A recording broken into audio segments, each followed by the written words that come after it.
Kuys, paano pag nag-set na kayo ng inuman, tapos ayaw na ng asawa mo?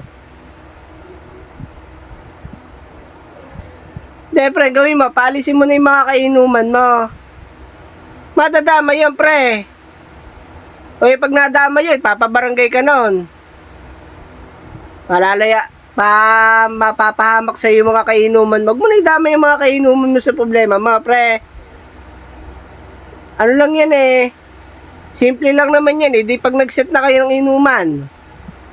Ang bag mo, ibigay mo na sa mga kainuman mo kaysa naman madamay. Madadamay pa sila eh. Mahirap yon. Mimia, magreklamo pa yung mga asawa nun. Babalikan ka nun. Huwag kayong pre. Pero respetuhin nyo na lang yung asawa nyo. May mga kayo eh, mga ganid kayo sa alak eh. Kaya ganun, pre. Tuloy nyo. Kayo matakot.